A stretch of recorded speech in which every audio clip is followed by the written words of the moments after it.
I was brushing my teeth when she stormed into the bathroom, not my wife, but her mother. "Nick," she barked, arms crossed, eyes sharp like glass. "You've got 1 hour to pack and leave." I paused mid-stroke, the foam hanging off my lip. "Excuse me." She didn't blink. "My daughter doesn't like you anymore. She wants you out. And if you're still here in an hour, your luggage is going on the curb." No warning. No explanation. Just that. And the worst part? My wife, Haley, was standing behind her mother, arms folded, silent, wearing that smug little smile I'd started to notice more often lately. I should have said something then. Yelled. Demanded answers. But I didn't. I wiped my mouth, walked back into the bedroom I paid for, and began folding my clothes like a guest overstaying his welcome. Haley didn't say a word. Not a damn word. She watched me pack as if I were the dog who'd pissed on her rug one too many times. I saw it then, in the way her lip curled. That look of triumph. Of someone who already had a replacement waiting in the wings. I left without slamming the door.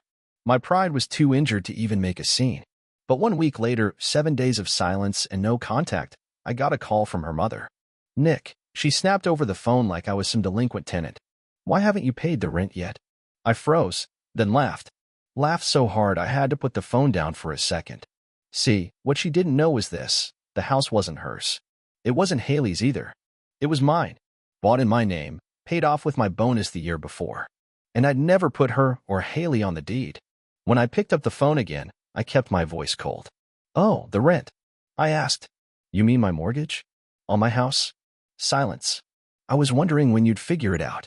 I gave you both a week's head start out of respect," I said. "But now that you've reminded me, your time's up." I hung up.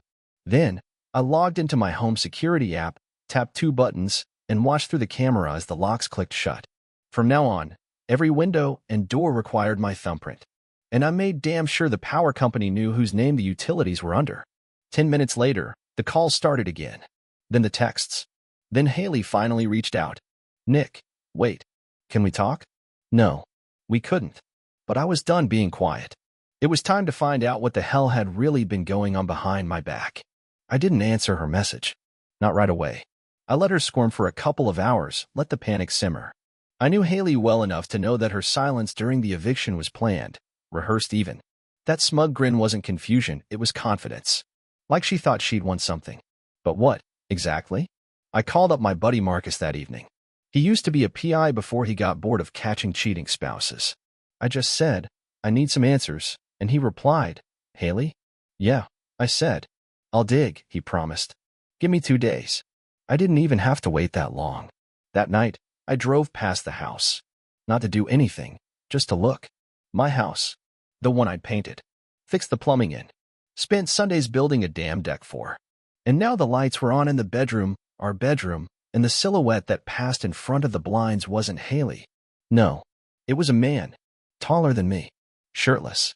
Muscular build. I could see the outline of tattoos down his arm even from the street. And then she appeared.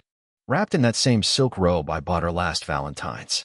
She wrapped her arms around him, laughed, tilted her head back like the queen of the damn kingdom. I felt the blood rush to my ears, a ringing that drowned out every rational thought. My knuckles were white on the steering wheel. She didn't even wait a week. Didn't even try to be discreet. She just moved him in like I never existed. Like I was just a placeholder until her real man showed up. I didn't go to the door. I didn't confront them. I just drove off, gripping the wheel like it was the only thing keeping me from doing something stupid. I didn't sleep that night. The image of them replayed every time I closed my eyes. Marcus called the next morning. "You were right," he said without even greeting me. "She's been seeing this guy named Kyle for about 3 months. Gym rat, influencer wannabe, has a private account where they post, well, things you don't want to see." "Send it all," I said. An hour later, I had the screenshots. Them at a cabin 2 months ago. Her in his lap at some rooftop party I was never invited to. And messages, dozens of them. "He's so boring. I can't stand his voice anymore. You make me feel alive, babe. Like a queen. I just want him out. You deserve to be here instead." The worst part? These weren't secret messages. She wasn't even trying to hide them. She was bold, unafraid. She probably thought I'd never check. Or maybe she didn't care if I did. I stared at one message for too long. I think I could get Mom to help push him out. And the reply. "Good. He's just in the way." That was it.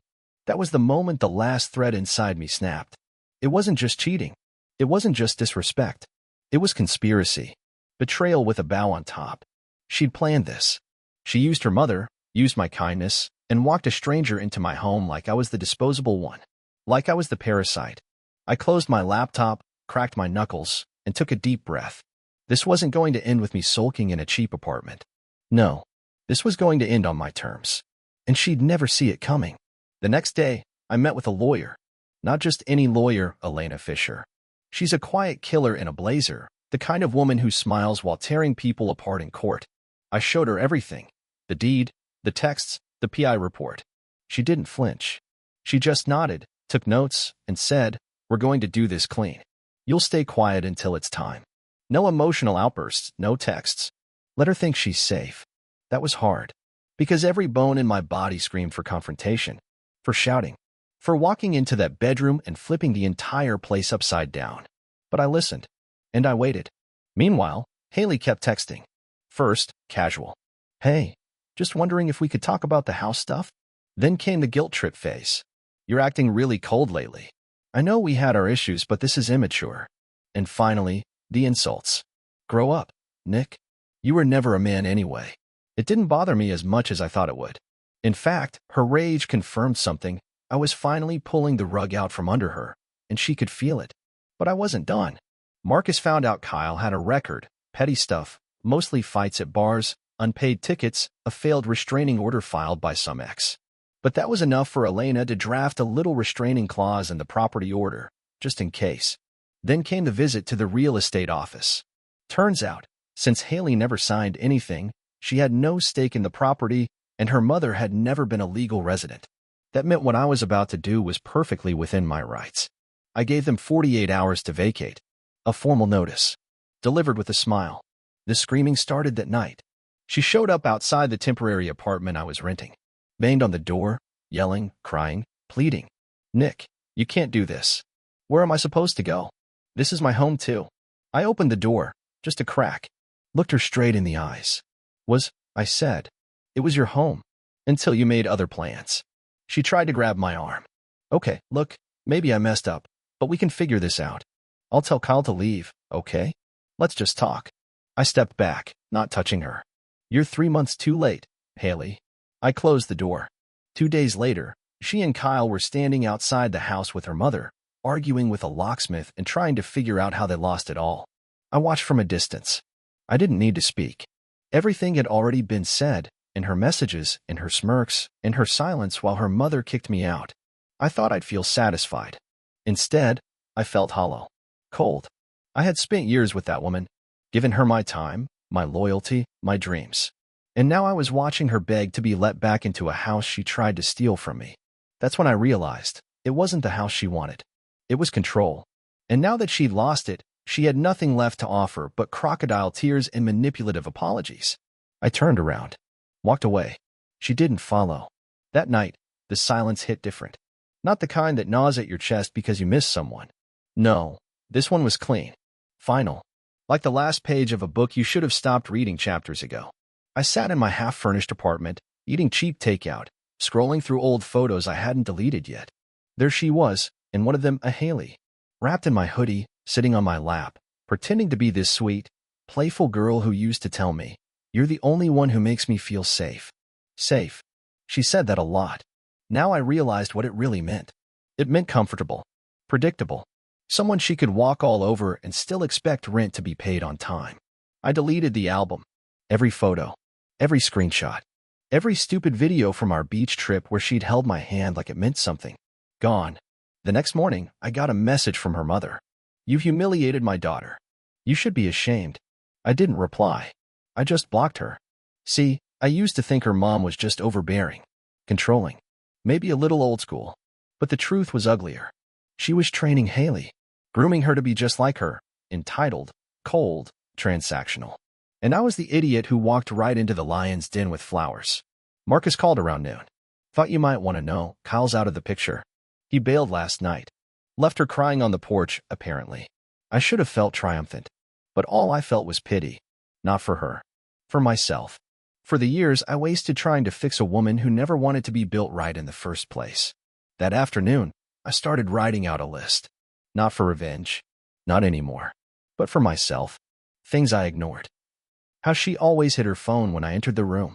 How she rolled her eyes whenever I talked about my job. The way she never said, thank you, after I paid her student loans. How she flirted with waiters, then laughed when I looked hurt. The time she lied about going to her friend's baby shower, but I saw her tagged in a beach party post. I let it all slide. Over and over. Hoping love would be enough. Hoping I would be enough.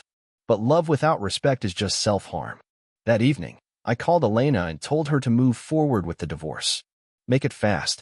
No property split needed. She's not entitled to a penny. A week later, the documents were served.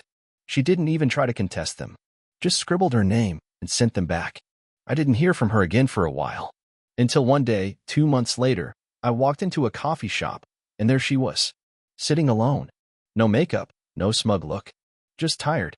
She looked up, startled. Nick. I nodded once. Kept walking. As I passed, I heard her whisper, I made a mistake. I didn't stop. Didn't flinch. Because the truth is, she didn't just make a mistake. She built one. Brick by brick. Lie by lie. And I was finally free from it. A month passed. Then 2. I started sleeping through the night again, for the first time in over a year. No more cold shoulders beside me in bed, no fake smiles over breakfast, no pretending everything was fine while feeling like a stranger in my own home. I had peace now. Real peace. But healing? Healing wasn't a straight line. There were nights where I'd sit in the dark with a glass of bourbon and ask myself the same question over and over. How the hell didn't I see it? The signs weren't subtle. The lies weren't clever. I just wanted so badly to believe I had something real that I ignored the rot growing under the surface. Sometimes I wondered if it was all fake from the beginning. Was I just a stepping stone for her? Stability until someone flashier came along? Then one day, out of nowhere, I got a letter. Handwritten. From Haley. Inside was 2 pages of the most performative garbage I've ever read. No apologies. No accountability. Just lines like, you abandoned me when I needed you to understand my pain. You humiliated me in front of everyone when I just needed space. You made me feel like I was being punished for wanting to be loved. And then the closer.